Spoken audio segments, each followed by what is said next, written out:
Hello, everybody, and welcome to another edition of the Best of Pedalshift. On this edition, we go all the way back to July 2021 to engage in a nice chat with Sylva Florence on what it's like to do bicycle adventures as a solo woman and all sorts of different things about her writing and other things and her favorite adventures. It was a great chat, and it is a true best of. Hope you enjoy.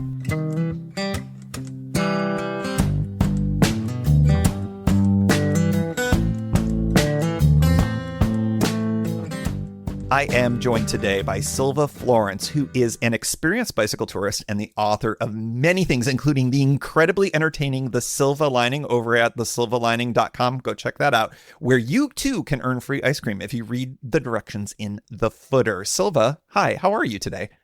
Hello, nice to be here. I'm well. How are you? I'm very good. What got you started into traveling by bike? It was like one of those things where I always loved to travel. Like I have really cool parents who are super supportive, and they let me go with my French club to France and a little tiny piece of Italy when I was like 14 or something.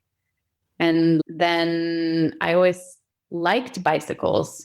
And then when I started dating my now ex-husband, he was like a super cyclist. So I just jumped right on the bandwagon. That was like in 2005 when I got serious about cycling, mostly road biking, but it wasn't long before the two became one.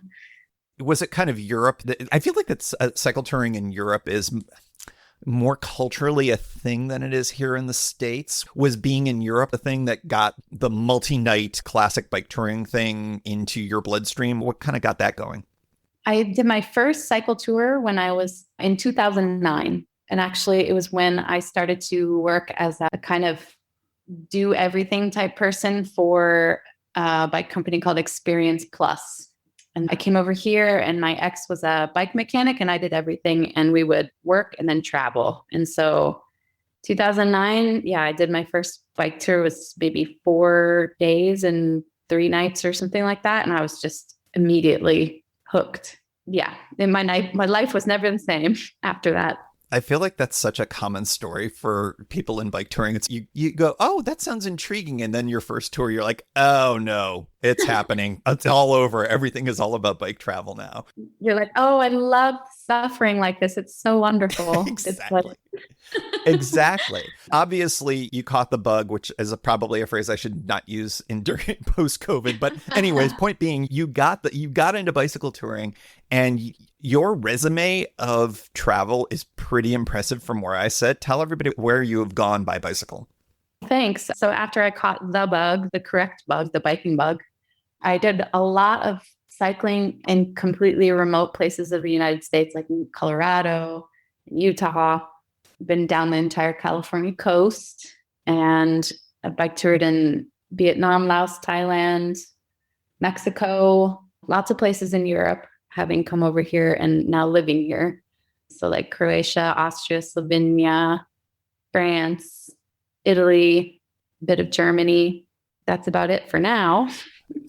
For now, exactly. Ask you about Slovenia because for a brief period of time, this podcast was the #1 travel or outdoor or travel podcast in Slovenia.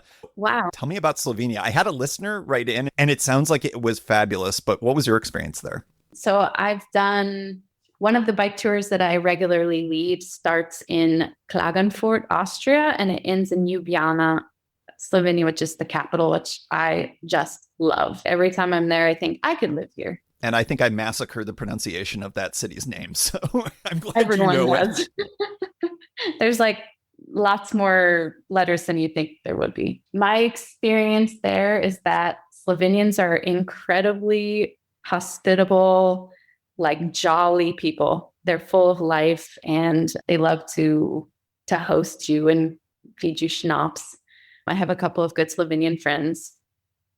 Sometimes it can be trafficky. It's a place that's not necessarily set up for bicycles and has sometimes the kind of thing where people aren't really expecting to see you on a bicycle and they don't really know what to do. But you can find that anywhere in the world. So it's a lovely place. I was going to say, it sounds like West Virginia.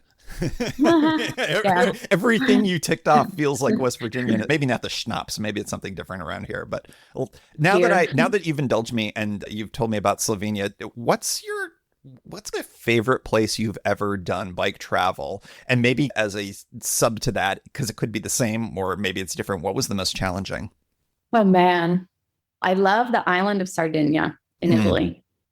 I live over here now. I live outside of Bologna in a medium-sized town called Faenza, and it's an incredible place to bike.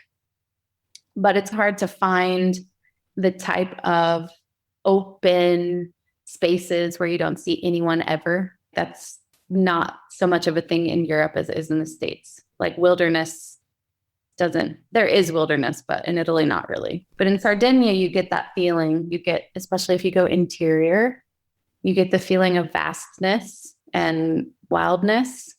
And it's incredible. It's such an interesting island and it's challenging. It's very mountainous. I love Sardinia.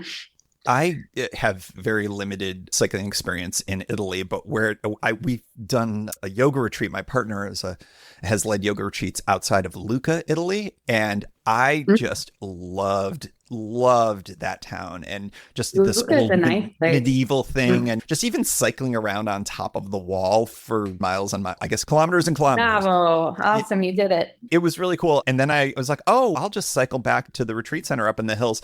And it just about ended me. So I really love the cycling culture in Italy. And it's something that I would love to be able to pull off as a tour at some point. But my little Brompton is probably not exactly the best bike for it. You definitely like some reason, I don't know why, like a lot of people have it in their mind that Italy's like flat or at least isn't as mountainous and hilly and challenging as it is, but it's a really challenging country to bike through. Because other than where I live, which is on the edge of the Apennine Mountains, and then in the other direction, it's just flat all the way to the sea and the Taglio di Po, where the Venice is. Otherwise, it's not flat.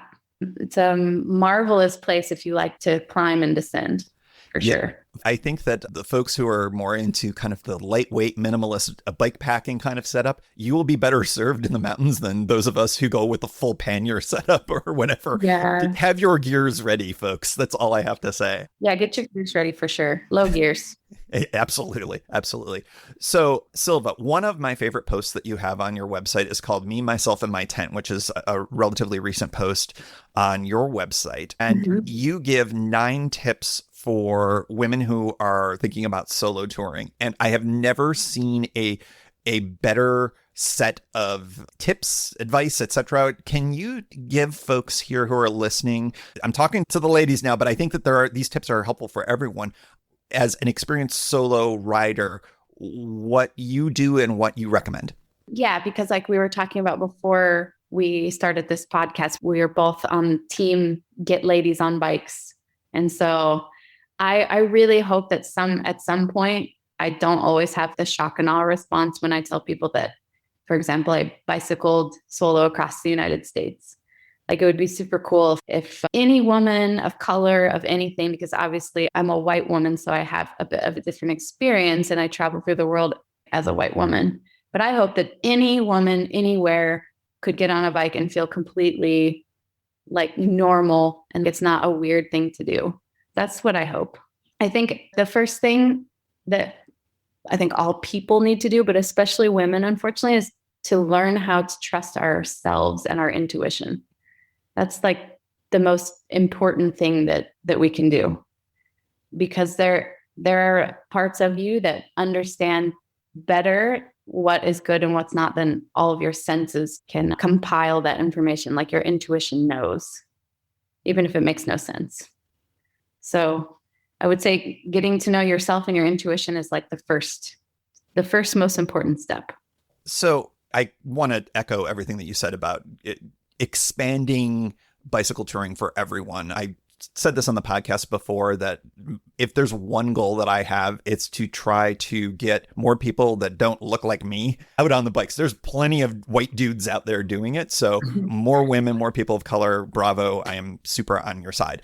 Here's my question for you. I'm a guy in the hiker biker camp who wants to be an ally to you as a solo female bike tourist, but I don't want to be creepy dude. How do you want me to approach things or not approach things? As far as I'm concerned, I can tell if you're trying to be creepy or not. If you're trying to hit on me or whatever, then I'll probably know it. And I don't think most guys that are sensitive to this fact and are sensitive to, they want to make females feel more comfortable, will pick up on that. Like, it's intentions come through for sure. But I would just say letting me steer the conversation, maybe at the beginning or something like that, and just keeping it really chill, keeping it really like low key. But I don't think that there's like a wrong way really to approach women, like as long as it's conversational and mellow. Yeah, I realized that I was dangerously close to the, hi, teach me how to be an adult there. But it's something that I think that it's important because I remember on one of my trips that I wasn't cycling with anybody in particular. It was just a group of guys, all white, a gaggle of white dudes. And there was a solo woman rider in camp.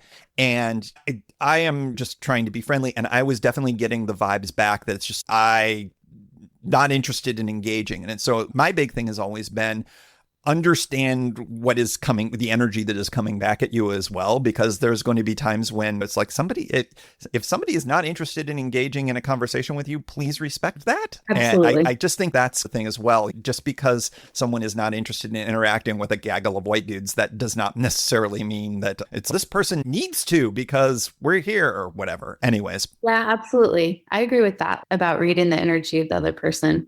And like, you were smart to pick up on that vibe that like she was wanting to just be left alone for whatever reason. And so I think that's the total correct response. Everybody brings something different to the table, and it could have been a marathon day for her. It could have been a multitude of different things. It could have been just not comfortable with three dudes who are just laughing it up 20 feet away. Yeah. Respect the energy.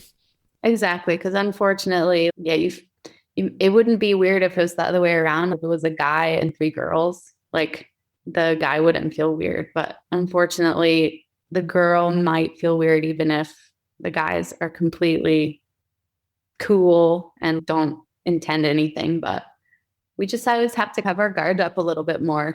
I think it's nice to be a guy who, reads the situation and reads the cues of the other person. I wouldn't want to like some random guy to come up and start talking to me, say in like a shadowy shared bathroom or something, which maybe he wouldn't even, maybe he's just trying to ask about the weather for reals, but you would get those like weird alarm bells, even if there was nothing happening, because you just feel like vulnerable, I guess. I'm thinking like number one piece of advice here is do not sneak up on anybody, especially in shadowy shared bathrooms. That's like the number one do not do is part of what I'm getting here. But I like to say file under duh for so many things on this podcast. I think that's like towards the front of that file. So sometimes I feel like there is like a huge duh file, but nobody reads it. No, yes. And if there's another thing that this podcast is about is making sure to reveal to people the file under duh file. One of the things that I thought was really interesting that I never really thought about, because here I am sitting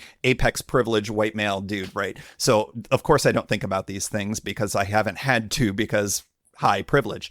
But the idea of getting to know folks who are the campsite hosts in a hiker biker context, or, and again, this is all coming from your blog post. What are some other ideas that you have in that context, or how has that benefited you? Yeah, I'm a big fan of creating allies wherever I go. Also because it's really a fun way to get to know people and to make connections, because I feel like no matter what kind of travel you're doing, the people that you meet are half of the fun, if not more, and the things that you can learn from them. So this goes too along with following my intuition, because I'm not going to approach someone that I don't feel good about. But generally, people at the feed booths, at the campgrounds, the camp hosts, often also like people at police and fire stations. I typically feel good about going to ask them for information as a single woman. And I don't usually feel like I'm going to be in trouble if they know where I'm going to sleep. Yeah. And they often will offer, like police and camp hosts will often just organically offer to swing by and check up on me or pass by my camp during the night and just look and see if there's like any dead bodies outside or anything. Which none of that has happened, thankfully. No, definitely not. Anyways, I really encourage folks who are listening to go check out that post. It's Me, Myself, and My Tent. I've got a link in the show notes to all of that. I wanted to pivot away to something that I'm intensely curious about. You've been guiding bike tours for, I think, over 10 years now. And you and I have one thing in common. We have taken something that is a joy in our life and we've done something to make it like a job. You more so than podcast is. It's more of a side hustle than anything else. But for you, it's like a job. Sometimes when you put the joy into a job, it means you never work a day in your life. And sometimes it means it steals from some of that joy. Where have you found that landing for you? And yeah, anyways, where have you found that landing? To be completely honest, the bike touring thing has been a part of my life since 2009, but it's never been a full-time job. And I do think that's probably partially why I still really do love it, because it's a pretty intense job when you go out on tour. You work 24/7 basically for 10 days or so. And my other colleagues will do back-to-back tours all summer long. I'll do maybe 2 or 3 across the summer in normal non-COVID years. So I think for me, that's a perfect balance because I get to lead these tours. I work hard, I make good money, but then I come back and I don't burn myself completely out guiding, because I definitely could, at least for me personally, I think if I did it full time, I might eventually not want to do it because it is very intense. But as it is now, I love it. It is part of the challenge, the people sometimes, because one of the things that you were stuck with whomever you are riding with in that scenario. Is that one of the bigger challenges sometimes? I'm sure it's mostly sunshine and bunnies and everything is cool. And if you're listening and been on one of Sylva's tours, it's not you. But anyways. It is the clients. Sometimes it's just like our tours we cater to Americans, and I'm an American too. So I feel like I can speak to this. We're very demanding. We desire what we pay for, and these are higher level tours. So sometimes there are people that are very demanding. Not always. I've met some incredible people, and I've also met people that are incredible and demanding, both. So it's just a very full-on job, and there's 20-some mature adults on bikes scattered across a certain part of Italy, and there's vans, and there's luggage, and there's weather, and there's accidents, and there's different languages, and it's a combination of things that make it really interesting and never boring, but also very exhausting. So it's just a mix of all of those things. It's a fascinating business. And when I was in between sort of career transition-y things, as I'm wont to be at times, I briefly considered, what if I did something like that? And then I quickly said, nope, I am not built for that. Nope. You have to be a very special person. And I think, Sylva, you are one of those people. I think that's thank amazing. You.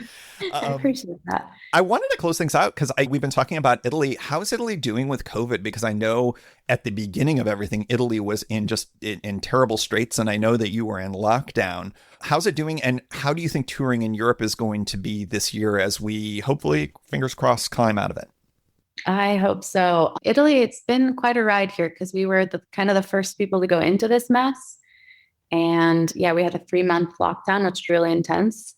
And I did a bike tour like the first day that I could get out of my house. I definitely was planning a bike tour while I was locked in the house. But we were backed up for a long time because of the AstraZeneca stuff. And now AstraZeneca is back, but it's only available to certain age groups. And this was all over Europe that the vaccines were held up. But Italy is also notoriously disorganized and a bureaucratic mess. So I think it's been a little bit even augmented here because of all that. We're starting, though, to get back on track with vaccines. They're, at least in the region where I live, they're vaccinating people, or at least the bookings are open for people 40 and over now. So we're getting there. we're getting there. That's fantastic. But we've had very strict rules. We still have a curfew. The curfew we've had since the beginning of November. It was 10, now it's 11. We're required to wear masks everywhere, even outside, really. Now we can have 4 people to a vehicle. For a while it was 2. We've had very stringent restrictions for a while. So we're looking forward to, I don't know what normal life is anymore, but we're looking forward to summer and being able to just enjoy life a bit more.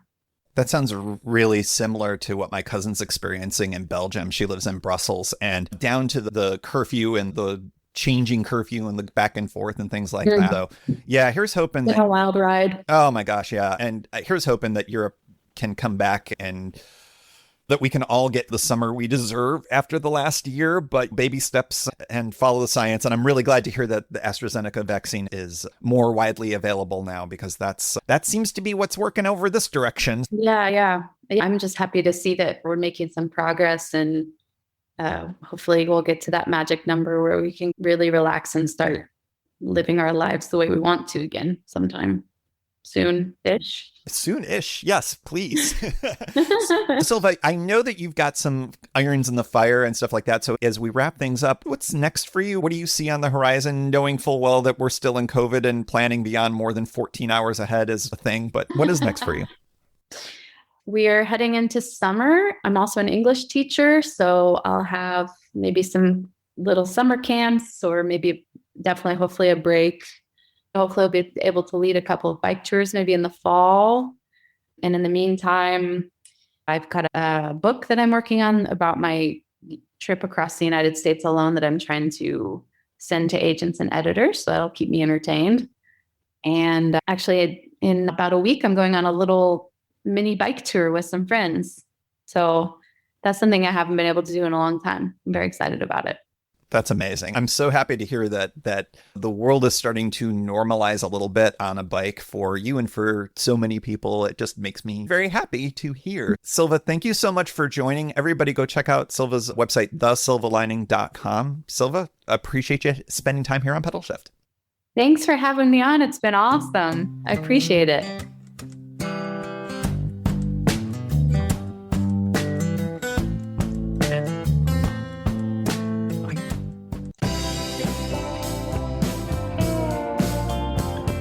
Thank you for joining. You can find Pedalshift at pedalshift.net for more great bicycle touring content. You can hear the Pedalshift project through Apple Podcasts or your favorite podcast app. Opening music courtesy of Jason Kent off his self-titled album. The track is called America. Check out his band Sunfield's latest release, Mono Mono, wherever cool music is available.